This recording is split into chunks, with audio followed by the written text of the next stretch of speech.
प्राणेश्वर अक्षरातीत ने अपने तारतम्यवाणी के पहले ग्रंथ में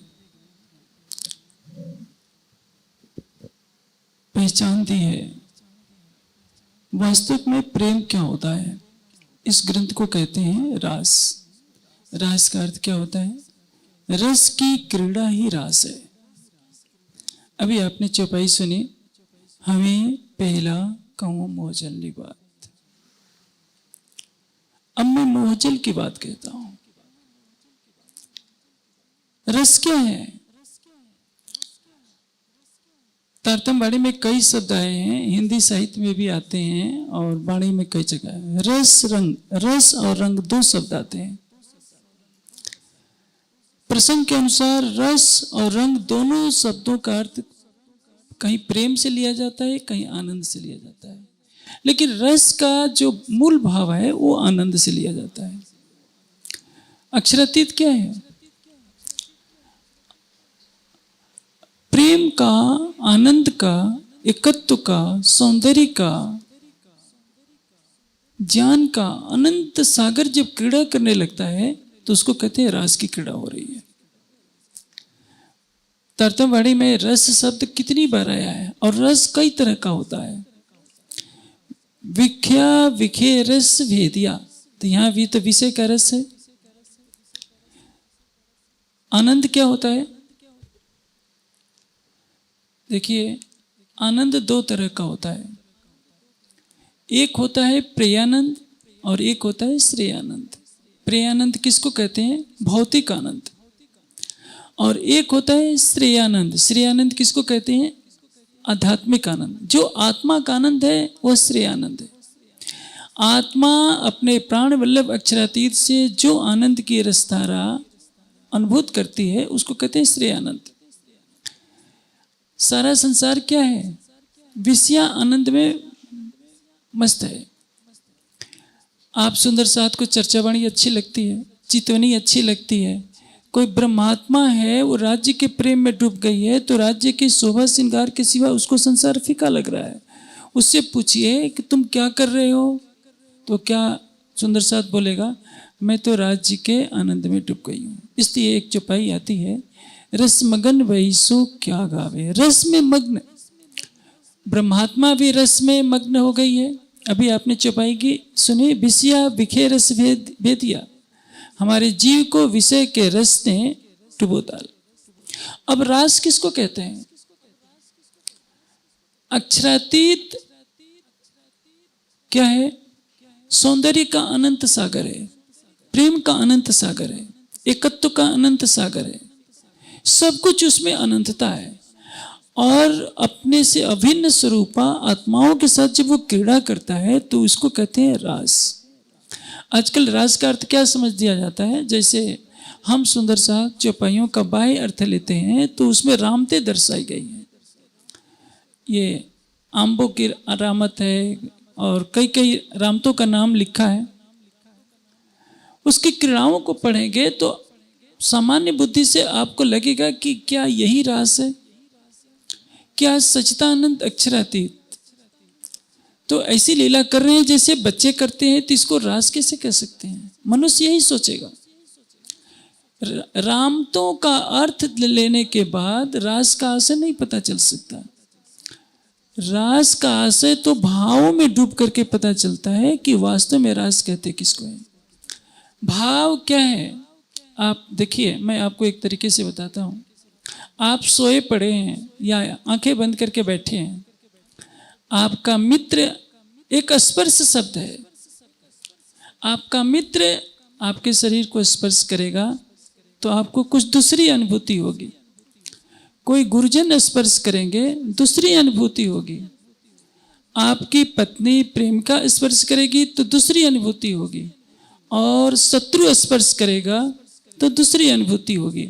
स्पर्श एक क्रिया है, अनुभूति का स्तर अलग अलग है। उसी तरह से इस संसार में जो शराब पी रहा है वो कहेगा कि इससे अच्छा आनंद तो दुनिया में कोई है ही नहीं। अफीम खाने वाला कहेगा इससे हमसे ज्यादा कोई आनंदित नहीं है। वह गंदी नाली में गिरा होगा, कहेगा कि मेरे से ज्यादा आनंद किसी के पास नहीं है। एक संसार के किसी भी प्राणी को ले लीजिए, शेर को क्या है, जब तक वो किसी जानवर की गर्दन दबाकर कच्चा मांस खा नहीं लेता उसको आनंद नहीं मिलता। शेर को किस में आनंद मिल रहा है? वो अपनी वासना से ग्रसित है। वासना से ग्रसित प्राणी वासना का भोग करने के बाद ही आनंद का अनुभव कर रहा है, क्योंकि उसको इसके परे का ज्ञान ही नहीं है। संसार के सारे प्राणियों को आप अध्यात्म का ज्ञान देने जाइए तो क्या कहेंगे? कहीं से कोई पागल आ गया है। अमेरिका के सुंदर साथ बताते हैं, अभी कल ही बता रहे थे, अमेरिका में क्या है, एक धन कमाने की तृष्णा है, और वो तृष्णा हमारे देश में भी है। धन कमाने वाले को केवल एक ही बात दिखाई देती है, धन कमाना है, क्योंकि वो सोचता है कि इससे आनंद मिलता है। मनुष्य भागता है किसके पीछे? उसको तीन चीजें चाहिए, मनुष्य नहीं हर प्राणी को चाहिए। प्रेम चाहिए, शांति चाहिए और आनंद चाहिए। प्रेम, शांति और आनंद के लिए वो कुछ भी करने को तैयार है, लेकिन जब तक उसको पता नहीं चले कि तू कौन है, तेरे आनंद का मूल स्रोत कहाँ है, तब तो वो अखंड रास में विलास नहीं कर सकता। यह रास उस अक्षरातीत के द्वारा की गई प्रेममयी क्रीड़ा है, जो उन्होंने अपने सतंग अक्षर की आत्मा को दर्शाया था। ये क्रीड़ा नहीं है। आप वृंदावन में जाएंगे तो रास की मंडलियां बहुत मिल जाएंगी। सौराष्ट्र में भी वैसा रास का जो वर्णन श्रृंगार है उससे मिलता जुलता श्रृंगार करके रामते करने वाले बहुत से कलाकार मिल जाएंगे, लेकिन उनका व्यक्तिगत जीवन तो दुखी है। वो रामतों की कला का प्रदर्शन कर सकते हैं। अभी नवरात्र आएगा, गरबे का नृत्य होगा, लेकिन आप सोचे हैं गरबे को नृत्य को देखकर आप तो आनंदित हो रहे हैं, लेकिन नृत्य करने वाला भी क्या आनंदित है? कभी सोचा है? इसलिए रामते रास नहीं है, हृदय का स्पंदन रास है। हृदय में जो अनंत प्रेम भरा है, वह प्रेम जब क्रीड़ा करने लगता है तो उसको रास कहते हैं। अब उस हृदय के प्रेम के अभिव्यक्ति के साधन है, नेत्र है, हाथ पैर हैं, हम उछलते हैं, कूदते हैं, बोलते हैं, गाते हैं, ये सब कुछ क्या है? हृदय के प्रेम को व्यक्त करने का साधन है। तो लीलाओं के रूप में रास ग्रंथ में वर्णित कर दिया गया है। सुंदर साथ बस ये समझ लेते हैं कि ये रामत हमने सीख ली है तो हम रास करने लगे हैं। आप रास की नाटक की क्रिया कर रहे हैं, रास में आप मग्न नहीं है। तभी तो कीर्तन में कहना पड़ा, रस मगन वही सो क्या गावे। ये तो योग माया के ब्रह्मांड की रास है, जिसमें अक्षरातीत अक्षर की आत्मा को दिखा रहे हैं कि उस प्रेम का विलास कैसे होता है। ब्रज में क्या दिखाया था? अक्षरातीत श्री कृष्ण जी के तन में विराजमान है, अक्षर की आत्मा को दिखाया जा रहा है। और ब्रज लीला में आपने सुना होगा, रसखान जी ने बहुत अच्छे शब्दों में वर्णन किया है। शेष महेश गणेश दिनेश सुरेश चाहे निरंतर गावे, ताई अहीर की छोरिया छछिया भर छाछ पर नाचना चाहे। जिस अक्षरातीत के बारे में देवताओं को पता नहीं, शेष को पता नहीं, शिव जी को पता नहीं, वह अक्षरातीत जब श्री कृष्ण के तन में लीला करता है, गोपियां कहती हैं कि कान्हा हम तुझे मक्खन खिलाएंगे, तू नाच करके दिखा। तो वह नाचता है। अक्षर को ये दिखाना है कि अक्षर ब्रह्म तुम्हारे एक इशारे मात्र से अनंत ब्रह्मांड लय को प्राप्त हो जाते हैं, और तुम मेरे मात्र सत्संग हो, और मैं चिदघन स्वरूप अपनी आत्माओं के कहने पर नाचता हूं। सत्ता का स्वरूप कभी ऐसा दृश्य देख नहीं सकता, लेकिन अब प्रेम का विलास दिखाना है। प्रेम की झलक दिखाई ब्रज में, रास में विलास नहीं दिखा सकते, क्योंकि ये माया का तन विलास के बोझ को झेलने में कभी भी समर्थ नहीं हो सकता। क्योंकि रास का वक्ता कौन है? आपने सुखदेव के बारे में सुना है। सुखदेव ऐसा व्यक्तित्व है जिसको यह पता नहीं है कि स्त्री किसको कहते हैं और पुरुष किसको कहते हैं। जिसको स्त्री और पुरुष में भेद प्रतीत होता है, उस व्यक्ति को न तो रास की टीका करने का अधिकार है, न रास के ऊपर बोलने का अधिकार है, न रास के बारे में कुछ भी कहने का अधिकार है। क्योंकि जो शरीर के पर्दे से बाहर नहीं निकल सकता वो अक्षरातीत और आत्माओं की क्रीड़ा को नहीं जान सकता। वह वही जानेगा क्योंकि जो उसने संसार में देखा है। उसने विषय वासना से जन्म लिया है और उसका चिंतन भी विषय वासना का है। इसलिए पहला चरण है हमें पहला कहूं मोहजलनी बात। अब मैं मोहजल की बात करता हूं। आपने कई तरह का जल सुना है, पाक ना हो इन पानी चाहिए अर्श का जल। परम धाम का भी जल है, ये माया का भी जल है, ये मोह जल है। मोह और प्रेम दो चीजें हैं।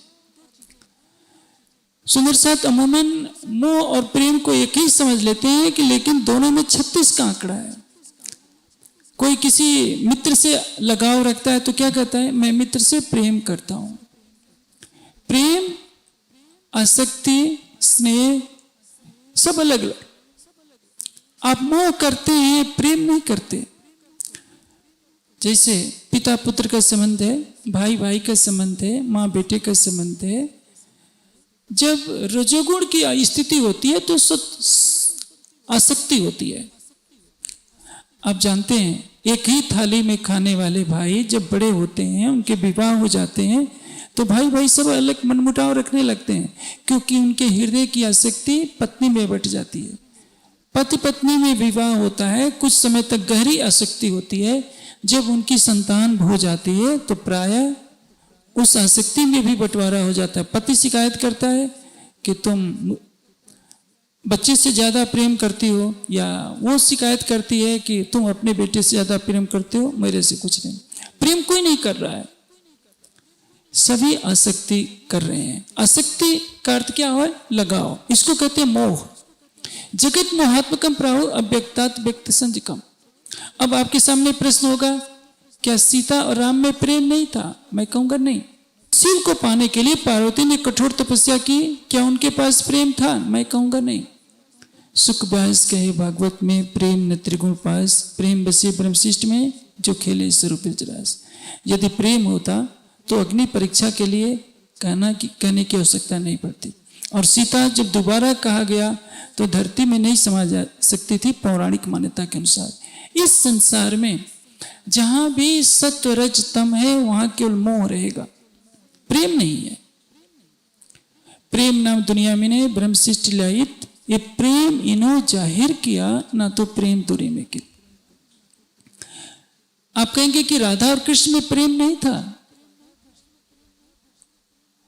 कुछ साल पहले राधा कृष्ण का सीरियल निकला था और 11 वर्ष की लीला में राधा को प्रेम सिखाने में कृष्ण जी को कई वर्ष लग जाते हैं। राधा मोह करती है। बलराम पूछते हैं, उस सीरियल में एक बहुत अच्छी बात दिखाई गई कि कन्हा ये बताओ राधा तुमसे प्रेम नहीं करती है? कृष्ण कहते हैं कि नहीं, राधा मोह करती है, प्रेम नहीं करती है। कई घटनाओं के माध्यम से कई एपिसोड में यही दिखाया गया है उस लीला में कि राधा स्वयं को नहीं जानती है कि मैं कौन हूं। उसका लगाव नंद जी पर भी है, उसका लगाव अपने वृषभान जी पर भी है, अपने माता पिता से वो प्रेम लगाव रखती है, कृष्ण जी से भी लगाव रखती है। कृष्ण जी ने कहा कि देखो बलराम, प्रेम अखंड वस्तु है, मोह यहाँ की वस्तु है। जिस दिन राधा का मोह टूटेगा वो उस दिन मेरे से घृणा करेगी। और ऐसा ही होता है। एक घटनाक्रम आता है जिसमें राधा कृष्ण को देखना ही नहीं चाहती है। प्रेम कब होगा? जब तक आप अपने स्वरूप को नहीं जानते हैं तब तक आप प्रेम के अधिकारी नहीं हो सकते। पहली आवश्यकता क्या है? वाणी में बताया है, बचने कामस काटिए, राखिए नहीं रजमात्र, जोग बाई सर्वे जीतिए, त्यारे थैया प्रेम ना पात। जब तक आप अपने गुण अंग इंद्रियों को जीत नहीं सकते हैं तब तक प्रेम की पहली सीढ़ी पर भी चढ़ने के आप अधिकारी नहीं है। जोग भाई सर्वे जीतिए त्यारे थैया ने प्रेम पात। यदि आपके अंदर विकार है, यदि आपका मन सांसारिक सुखों में आसक्त है, तभी आप मोह के बंधन में हैं। भले ही आप संसार के सबसे बड़े विद्वान बन सकते हैं, भले ही आप महान तपस्वी हो सकते हैं, हिमालय की गुफाओं में आप साधना रत हो सकते हैं, आप सिद्धि विभूतियों के स्वामी हो सकते हैं, लेकिन प्रेमी नहीं हो सकते। तो शब्दातीत कहिया जो हुआ ब्रह्म के घर, सो तो निराकार के पार इत दुनि पावे क्यों कर। संसार उस प्रेम की व्याख्या नहीं जान सकता। आप तो ऐसे संसार में आए हैं जिस संसार में आप देखते हैं ना, ये संसार ऐसा है, एक मनुष्य प्रोटीन के नाम पर कितने जानवरों को तड़पा तड़पा कर मारता है, उनका मांस पकाता है, खाता है। पूछा जाए किस लिए? मेरा शरीर शक्तिशाली रहेगा। जो हृदय अपने सामने एक पशु को, पक्षी को तड़पते हुए देखता है, उसका रक्त बहते देखता है, उसकी हड्डियों को चूस जाता है, वह हृदय प्रेम का अधिकारी कहां से हो सकता है? प्रेम कब हो सकता है? रास में प्रेम की लीला का विलास दिखाया गया। वाणी क्या कहती है? आत्म सौनी एक दिशे जुजवी तिदिशे देह। सबके शरीर अलग दिख रहे हैं, लेकिन सबको एक आत्मा का स्वरूप दिख रहा है। हम यहाँ जितने सुंदर साथ बैठे हैं, क्या हम सबको एक आत्म स्वरूप से देखने के पात्र बन गए हैं? नहीं। हम भेद करेंगे, अरे वो नेपाली है, वो गुजराती है, पंजाबी है, फिर आपस में रहेंगे तो अपना मित्र खोजेंगे, फिर देखेंगे कि कौन हमारा घनिष्ठ है, कौन हमारा दूर वाला है। व्यवहार में हमारे परिवर्तन, हमारे हर पल में शरीर दिख रहा है, संसार दिख रहा है, तो आप रास की व्याख्या कैसे समझेंगे? जो रास करने वाली सखियां हैं, सबका श्रृंगार एक है, वहां सत्य रज तम नहीं है। इस संसार में जब तमोगुण होता है तो मोह की काली छाया घेर लेती है, रजोगुण में आसक्ति की छाया घेर लेती है। जब सतोगुण में कोई व्यक्ति स्थित होता है तो कोई वह व्यक्तित्व तो मीरा का रूप लेता है, कोई रसखान का रूप लेता है, कोई सूरदास का रूप लेता है। जब समाधि में पहुंचेंगे, सत्व रज तम से परे होंगे, जब केवल प्रीतम दिखाई देगा, तब हमें समझ में आएगा कि प्रेम कहते किसको है। आज तो प्रेम का अर्थ अंग्रेजी में लव से कर लिया जाता है। कोई कुत्ते से लगाव करेगा तो कहेगा कि मैं कुत्ते से, आगे क्या कहना है आप जानते हैं। कुत्ते से प्रेम कोई नहीं करता, लेकिन प्रेम को गलत तरीके से व्याख्या कर दिया गया है। इसलिए राजी क्या कह रहे हैं? हमें पहला कहूं मोह चलनी बात। किसको समझाया जा रहा है? जयराम कंसारा को। वह जयराम कंसारा जिसमें करुणावती की आत्मा है, 70 वर्ष का शरीर हो गया, देवचंद जी से तारतम लिया है। वही जयराम कंसारा जिसकी आत्मा ब्रज में रह चुकी है, रास में रह चुकी है और जागने के ब्रह्मांड में आई है, तो बर्तन कूट रही है किस लिए? धन कमाने के लिए। और श्री जी जाते हैं दीप बंदर, जयराम कंसारा को प्रबोधित करते हैं कि भाई जयराम कंसारा, कबलों का सा कुटेगा। अब सोचिए जागनी रास में कितनी बड़ी उपलब्धि है। अभी मैं आपको बता रहा था कि संसार का हर प्राणी सोचता है कि मैं आनंदित हो रहा हूं, मैं आनंद के लिए तो सब कुछ कर रहा हूं। माया के ब्रह्मांड में अभी इसी प्रकरण में एक चौपाई आती है, ये ना आउद अमृत रूप रस छल बल बल अकल अगिन कुटिल ने कोमल चंचल चतुर चपल।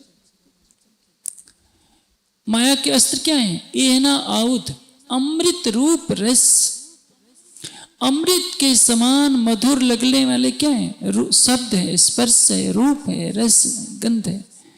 5 तत्व हैं, 5 तन्मात्राएं हैं और उनके 5 विषय हैं। संसार के सारे सुखों को इकट्ठा कर देंगे तो ये 5 ही भोग के साधन बनते हैं। मधुर शब्द सुनना, सुंदर रूप देखना, स्पर्श का सुख, जिह्वा का सुख और कान का सुख। इसके अलावा छठवां सुख नहीं है। और इन्हीं 6 विषयों के रसों में संसार फंसा पड़ा है। अमेरिका में आप जाएंगे तो क्या होगा? अच्छी सड़कें मिलेगी, बहुत पैसे वाले लोग मिलेंगे, सुंदर रूप रंग वाले मिलेंगे। वे बेचारे तो उसी में ही रले पले हैं। उनको पता नहीं है कि आत्मा का सौंदर्य क्या है, परमात्मा का सौंदर्य क्या है। इनके बारे में अनभिज्ञ है। हम सुंदर साथ को राज्य ने इतनी बड़ी निधि दी है कि हम सारे संसार को सावचेत कर सकते थे। आज से लाखों वर्ष पहले ऋषियों ने उद्घोष किया था, उत्तिष्ठत जागृत प्राप्य वरान विभूतियत क्षुरस्य धारा निस्ता द्रुत्या दुर्गम पथा तत् कवियो वदन्ति। कठोपनिषद के इस कथन को स्वामी विवेकानंद ने भी अपने अमेरिका के प्रवचन में बोला था। उत्तिष्ठत, उठो, जगो, प्राप्य वरानी बोधयत्, अपने स्वरूप को जानो। वाणी क्या कह रही है? सोता है सो जागियो, जागा बैठा हो। हम तारतम ले लेते हैं, वाणी पढ़ते रहते हैं, फिर भी संसार की तरफ भागते रहते हैं। वाणी क्या कह रही है? एना आउत अमृत, अमृत के समान क्या लगता है? शब्द, स्पर्श, रूप, रस और गंध। जीवन भर मनुष्य कोल्हू के बैल की तरह धन कमाता है, किसके लिए? इन्हीं पांच को प्राप्त करने के लिए। देखिए, हर युवा ऐसी युवती से विवाह करना चाहता है जिसका रूप सुंदर दिखाई दे। स्वाभाविक है, आकर्षण होता है सौंदर्य में, लेकिन उसको पता नहीं कि कुछ वर्षों के बाद ये सौंदर्य ढल जाएगा। जिस सौंदर्य पर वो पागल हुआ है, 80 साल की अवस्था में आने के बाद उसी चेहरे पर झुर्रियां पड़ जाएगी। जिस रस के पीछे हम भागते हैं,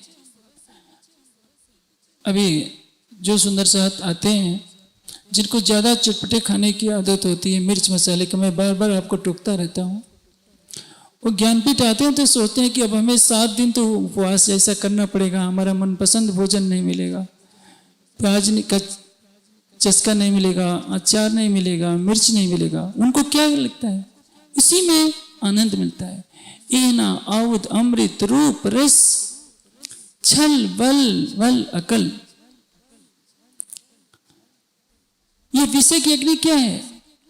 एना आउद अमृत रूप रस, अमृत के समान मधुर लगने वाले शब्द, स्पर्श, रूप, रस और गंध है। छल बल वल अकल, और ये क्या है? माया का छल है। छल रूप ये जो जगत है, इसका वल क्या है? जो बुद्धि को विकृत करने वाला है। यदि आपकी बुद्धि में उत्तिष्ठत जागृत प्राप्य वरान्य बोधयत् का पता नहीं चला तो क्या होगा? आप जागनी रास नहीं खेल सकते हैं। देखिए, योग माया की रास में बांसुरी बजती है, सखियां घर छोड़कर शरीर छोड़ देती है। 11 वर्ष 52 दिन तक रहती हैं, साथ साथ रहती हैं, 52 दिन तक कष्ट देखती है, लेकिन जब बांसुरी बजती है तो शरीर छोड़ने में देर नहीं करती। सोरस ब्रज की सुंदरी पायो सुगम, सो सेजे घर आइया, जाको वेदे कही अगम। जिस निराकार को कोई पार नहीं कर सका, इसी प्रकरण में आएगा, सुख संकादिक ने न टली, लक्ष्मी नारायण ने फरी बली, विष्णु मैकुंठ लीधा माहे, सागर शिखर नमक क्या क्या है, ए ऊपर हुए सुख कहूं, बीजा नाम ते कहना लऊं। ये सभी अक्षर की पंच वासनाएं भी गोते खाते फिरी। बिना जल के सागर में संसार डूब रहा है। शब्द स्पर्श रूप रसगंध है नहीं, स्वप्नवत है, लेकिन सारा संसार इसमें पागल हो रहा है, इसके रस की अनुभूति कर रहा है, कहता है कि हम तो आनंदित हैं। एक युवा को कहिए कि तुम ध्यान करो, क्या कहेगा? कैसी पागलपन की बातें कर रहे हो? यावत जीवेत सुखम जीवेत, जब तक जीवो सुख से जीवो, ऋणम कृत्वा घृतम पीवेत। आजकल एक नास्तिकवादी विचारधारा बहुत तेजी से प्रबल हो रही है, जिनका उद्देश्य है यही खंडन करना कि धर्म नाम की कोई वस्तु नहीं है, अध्यात्म कोई वस्तु नहीं है, न आत्मा है न परमात्मा है। जो समाचार सुनते हैं वो जानते हैं आजकल संसार में क्या चल रहा है। उन्होंने कुछ डिग्रियां ले ली है, भौतिक विषयों की पढ़ाई कर रखी है, और बेचारे वे समझ बैठे हैं कि यही परम सत्य है।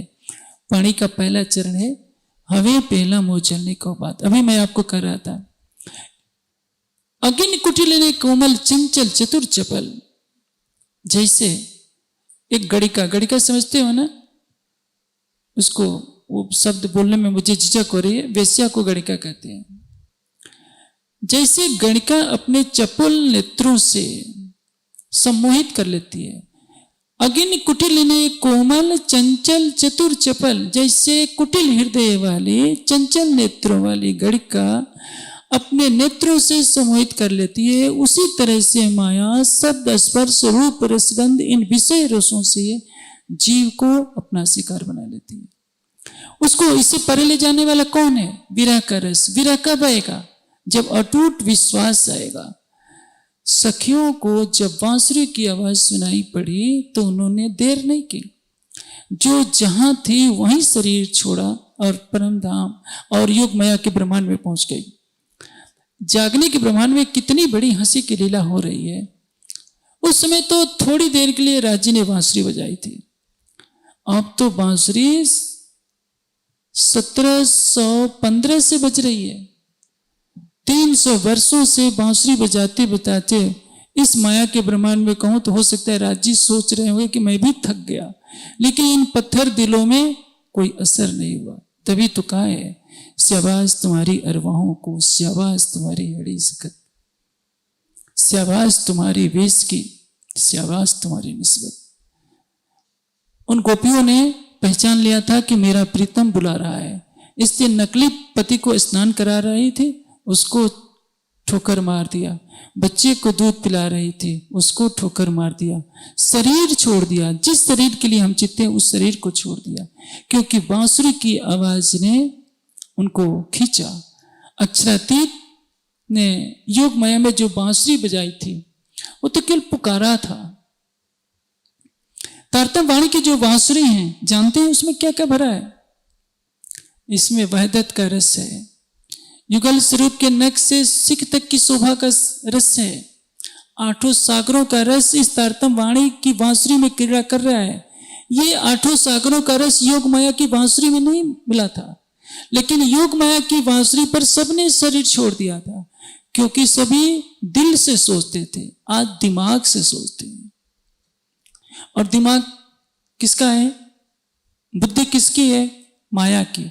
जिस मोहजल से हम निकलना चाहते हैं उसी मोह की ये हमारी बुद्धि है, हमारा मन है, हमारा चित्त है।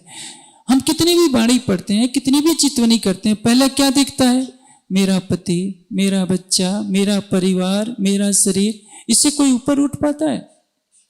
इसलिए जिसने काल माया के ब्रह्मांड को छोड़ा, तारतम वाणी के प्रकाश में आकर शरीर से परे हुआ, अपनी आत्मा के स्वरूप को जाना कि मेरा मूल परात्म मूल मिलावे में है, मेरी आत्मा का हृदय अक्षरातीत से कभी अलग नहीं हो सकता। आप देखिए, क्लर्क की नौकरी के लिए ग्रेजुएशन से भी हो जाता है, इंटर पास किया हुआ व्यक्ति भी क्लर्क की नौकरी पा लेता था पहले, अब तो समस्या हो गई है। किंतु यदि आईएएस बनना है तो बड़ी परीक्षा की तैयारी करनी पड़ती है।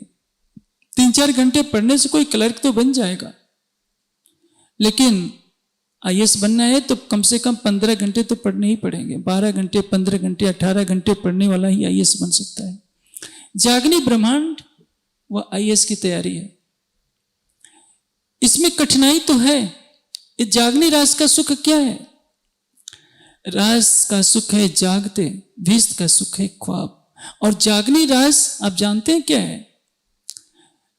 रास लीला में जो कुछ हुआ, कछुक नीत कछु जागृत में जोग माया के श्रृंगार जो कहे। इंद्रावती जी कहती है खटुती में कि राज जी आप अच्छी तरह से जानते हो, रास में मैंने आपको नाको चने चबवाए थे, मैं वो इंद्रावती हूं, इसलिए जैसा मैं कहती हूं वैसा ही आपको करते जाना पड़ेगा। जागने के ब्रह्मांड में अक्षरातीत के हृदय में डूबने का अधिकार आपको है, जो पहले कभी नहीं मिला था, न कभी भविष्य में मिलने वाला है। अनंत काल से परम धाम में किसी भी ब्रह्मात्मा ने, और तो और श्यामा जी को भी पता नहीं था वहदत की मारिफत क्या है। लेकिन इस जागने के ब्रह्मांड में आप सब कुछ जान सकते हैं, लेकिन जागृत होंगे तब तो। लेकिन रास के पहले प्रकरण में, पहली चौपाई में राज जी श्री महामती जी के धाम हृदय से जयराम कंसारा को प्रबोधित कर रहे हैं कि जयराम तो कब से कांसा कूटता रहेगा। देखा जाए तो हम सुंदर साध भी यही तो कर रहे हैं। जयराम कंसारा के लिए क्षमा शब्द है, क्योंकि उस समय वाणी उतरी नहीं थी। हमें वाणी दी गई है, चितवनी दी गई है, फिर भी हम कांसा कूटते रहते हैं, घूम फिर करके वही आ जाते हैं। क्या करें, छोड़ा नहीं जाता। मैं नहीं कहता कि आप घर द्वार छोड़िए, लेकिन जो रास के आनंद में डूबना आपका नैतिक अधिकार है। आप दुखों की दुनिया में डूब गए हैं, दुख के सुख को ही आप सब कुछ माने बैठे हैं। इसलिए हमें पहला कहूं मोहजलनी बात देता दुख रूपी दिन रात। आप क्या चाहते हैं? यहाँ जितने सुंदर साथ बैठे हैं, आपको राज्य अकेले अकेले दर्शन दे दे साक्षात, और पूछे बोलो क्या चाहते हो। मैं समझता हूं 99.99 माया की चीजें मांगेंगे। कोई कहेगा राष्ट्रपति बना दीजिए, कोई कहेगा प्राइम मिनिस्टर बना दीजिए, कोई कहेगा कि अरबोपति बना दीजिए, कोई कहेगा कि मुझे इतना बड़ा विद्वान बना दीजिए कि मेरे सामने संसार में कोई टिक ही नहीं सके। बहने रूप मांगेगी, कोई कुछ मांगेगा, कोई और तो और हो सकता है कोई संतान वगैरह माया की छोटी चीज भी मांगेगी। राज्य से राज्य को मांगने वाले बहुत कम होंगे। राज्य यही बता रहे हैं। और ज्यादा देखना हो तो अभी शरद पूर्णिमा आ रही है, आप जाइए। अधिकतर माताएं बाईजूराज मंदिर में जाएंगी चुनरी लेकर, तो कहेंगे कि हमारे पोता नहीं हो रहा है, कोई कहेगा कि हमारे बेटे का विवाह नहीं हो रहा है। अरे बाईजूराज के मंदिर में जाकर उनका दर्शन मांगिए, घुमट जी में जाइए तो केवल राज्य को मांगिए। माया की चीजें क्यों मांगते हैं? क्योंकि सारे ब्रह्मांड का भी राज आपको मिल जाएगा तो वो भी नश्वर है। आपका शरीर तो मिट्टी का घड़ा है, कितने दिनों रहने वाला है। आप प्राइम मिनिस्टर का पद भी पा जाएंगे तो कितना होगा, लेकिन आप तो छोटी सी छोटी चीजें मांगते हैं। मैंने चर्चा में एक प्रसंग कई बार सुनाया, मैं पुनः सुना देता हूं। गुजरात में शिविर था, सरकार श्री के साथ मैं बैठा हुआ था। एक सज्जन आए, सरकार श्री कहते हैं कि सरकार श्री मेरी भैंस ने दूध देना कम कर दिया है, कुछ कृपा कर दीजिए। उस पागल को भैंस का दूध ही बढ़ाना है एक परमहंस के सामने बैठकर, सदगुरु के सामने, तो उसकी बदनसीबी को क्या कहा जाए। आप तारतम वाणी का प्रकाश पाकर माया की तरफ नजर फिराते हैं तो आपसे बड़ा इस ब्रह्मांड में कोई भी बदनसीब नहीं होगा। हमें पहला मोचलनी कहूं बात देता दुख रूपी दिन रात। इस ब्रह्मांड की कोई भी चीज आप मांगते हैं, सारे ब्रह्मांड का राज भी मांगते हैं, तो समझिए देता दुख रूपी दिन रात। केवल दुख ही दुख है। आपके पास कितनी संपत्ति है? हमारे पास जितने सुंदर साथी इकट्ठे हुए, कोई भी अरबोपति नहीं है। यहां जो बैठे हैं उसमें बाहर हो सकते हैं, लेकिन पूछिए क्या वो भी सुखी है? नहीं। सुखी कौन है? श्वेताश्वर उपनिषद में एक बहुत ऊंची बात लिखी है। यदा चर्मवत आकाशम वेष्टयिष्यन्ति मानवा तदा देवम अविज्ञाया दुखस्य अंतो न भविष्यति। यदि मनुष्य इतना बुद्धिमान हो जाए कि आकाश को चमड़े के समान लपेट लेने की क्षमता रखता हो। ऋषियों को मालूम है कि आकाश को लपेटा नहीं जा सकता क्योंकि वह सूक्ष्म है, लेकिन मनुष्य इतना बुद्धिमान हो जाए कि आकाश को चमड़े के समान लपेट ले तो भी यदि वो परमात्मा को नहीं जानता है तो उसके दुखों का अंत नहीं हो पाएगा। मनुष्य कितनी भी भौतिक उन्नति कर ले, लेकिन यदि वो अपने स्वरूप को नहीं जानता है, परमात्मा के स्वरूप को नहीं जानता है, तो सुखी नहीं रह सकता। रास की वाणी इतना ऊंचा ज्ञान दे रही है, सारे संसार को बता रही है कि संसार के लोगों पिया रस में यो मगन भई श्री महावती प्रेम मगन सो करसी ज्ञान। प्रेम मगन क्यों करसी ज्ञान? जो प्रेम में मग्न हो जाएगा उके मुख बोला नहीं जाएगा। देखिए योगेश्वर श्री कृष्ण ने गीता का ज्ञान दोनों सेनाओं के मध्य में दिया था, लेकिन उसको पूरी गीता को एक पंक्ति में लिखने के लिए कोई कहे तो क्या कहेंगे? इसका उत्तर केवल रास ग्रंथ में है। आनंदे रोता रमिये एम जेने कहिए लक्षण प्रेम। मैं आपसे पूछूं कि आप राज्य से प्रेम करते हैं? सभी कह देंगे कि हमसे जैसा प्रेम करने वाला तो कोई नहीं है। भाई तो कम बहनें यही मानती है कि पूरे ब्रह्मांड में उनसे जैसा प्रेम करने वाला कोई नहीं है। वे अपने पति के प्रेम को ही राज्य पर घटित कर देती है। उनको अहंकार रहता है कि जैसे मैंने अपने पति को बस में कर लिया है, राज्य भी मेरे बस में है, और यही भूल उनको सच्चाई से दूर कर देती है कि राज्य का प्रेम अलग होता है, राज्य के प्रेम में राग द्वेष नहीं होता, राज्य का प्रेम निर्विकार होता है। राज्य के प्रेम में आने के बाद अहंकार नहीं होता। आनंदे रोता रमिए एम, देखिए कितनी बड़ी कसौटी की घड़ी है। कृष्ण दिखाई नहीं पड़ रहे हैं, रास करनी है, आंखों में आंसू है, लेकिन कहा जा रहा है कि हंसो। कैसे संभव है? हृदय में विरह की पीड़ा हो और मुस्कुराकर दिखाना है कि हम बहुत खुश हैं। कैसे संभव है? यही गीता का सार तत्व है। श्री कृष्ण क्या कहते हैं? सुखे दुखे समय कृत्वा लाभ लाभो जया जय। सुख हो दुख हो, लाभ हो हानि हो, जय हो पराजय हो, अर्जुन योगस्थ कुर्कुर्माण संगम त्यक्त्वा धनंजय, तुम योगस्थ हो जा, अपनी आत्मा से परमात्मा के स्वरूप में स्थित हो जा और कर्म कर। आपको मैं बता दूं, गीता पर एक बहुत ऊंचा ग्रंथ लिखा गया है डॉक्टर प्रवीण जी के द्वारा, और उनकी विद्वता, उनकी साधना, उनके समर्पण ने एक असंभव सा कार्य कर दिखाया। मात्र 18 दिनों में गीता दर्शनम ग्रंथ लिख दिया। मुझे अपने मन से प्रशंसा तो नहीं करनी चाहिए, लेकिन मैं सच्चे हृदय से कहता हूँ कि यह ग्रंथ अब तक गीता के जितने बड़े बड़े विद्वान विश्व स्तर के हैं जिन्होंने लिखा है, उस पर ये एक बहुत बड़ा स्थान रखता है। यदि बड़े बड़े शंकराचार्य जो गीता के मंडलेश्वर हैं, बड़े बड़े गीता के व्याख्याकार इस ग्रंथ को पढ़ेंगे तो समझेंगे कि इस ग्रंथ में क्या लिखा है। और हमारी तारतम वाणी, अब उसी के रास ग्रंथ का ये जो एक प्रकरण है आनंदे रोता रमिए, इसकी 2-3 बार चर्चा हो चुकी है। ये चौपाई मुझे बहुत भाती है। एक जीवन का दर्शन है कि हमें इस संसार में कैसे रहना है। सुंदर साथ समान रूप से रास ग्रंथ को हल्के में लेता है, लेकिन ये जरूर मैं कहूँगा कि वाणी के किसी भी ग्रंथ को हल्के में न लीजिए। अक्षरातीत का हृदय वहदत का सागर है, तो उनकी वाणी भी वहदत का सागर है। रास में श्रृंगार है, श्रृंगार में रास है। आप रास को ये मत कहिए। ये जरूर है, संसार को समझाने के लिए कहना पड़ता है कि मार्फत का ज्ञान दोपहर के सूरज के समय का सागर श्रृंगार खिलवत परिक्रमा अवश्य है, लेकिन यदि हम परम धाम की दृष्टि से देखेंगे, जब हमारी आत्मा जागृत हो जाएगी तो रास हो, प्रकाश हो, खट्टी हो, सब में वही दिखाई देगा। इसको आप एक दृष्टांत से समझिए। मेरा समय पूरा होने जा रहा है, मैं बहुत सरल शब्दों में कह देता हूँ। नारद जी ने सोचा कि कंस का कैसे जल्दी विनाश हो, क्योंकि जब उसको लगा कि वसुदेव जी तो बच्चा मुझे दे गए, मैं मार डालूंगा, तो सोचा कि ये तो धर्मात्मा है, मैंने पाप किया, अब मैं इनको छोड़ देता हूँ। नारद जी सोचे कि ये जल्दी पाप करेगा तभी इसका विनाश होगा।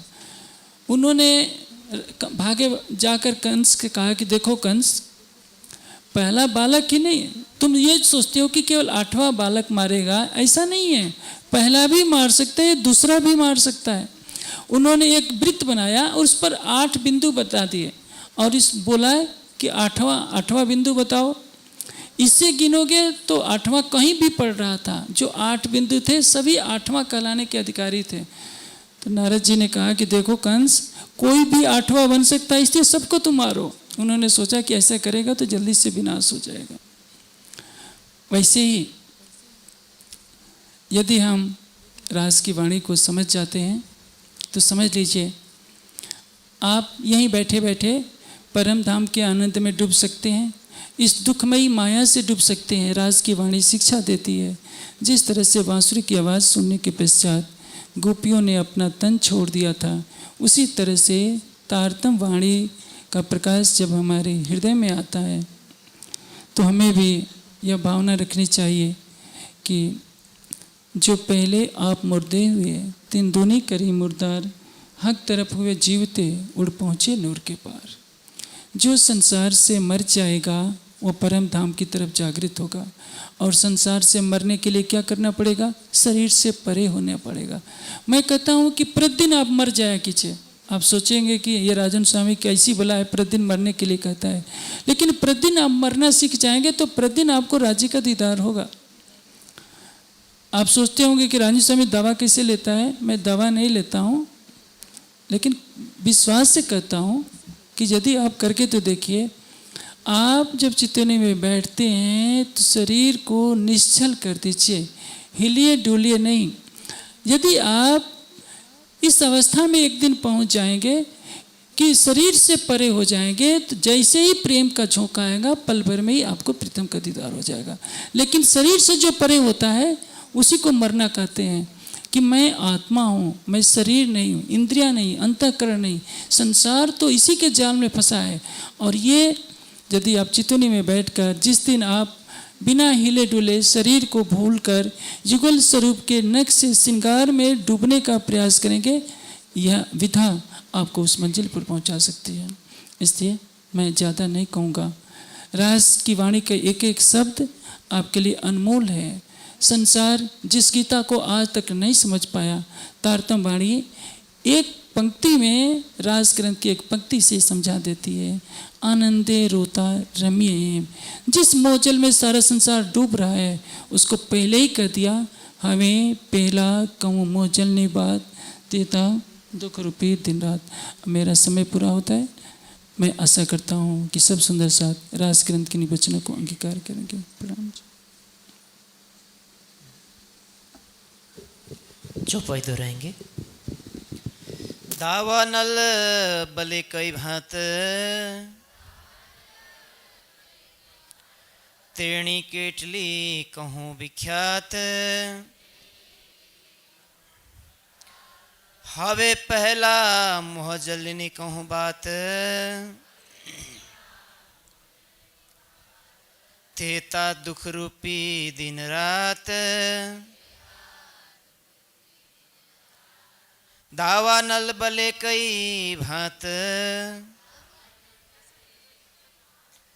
तेणी केटली कहूँ विख्यात, तेणी केटली कहूँ विख्यात। बोलिए श्री प्राणनाथ प्यारे की।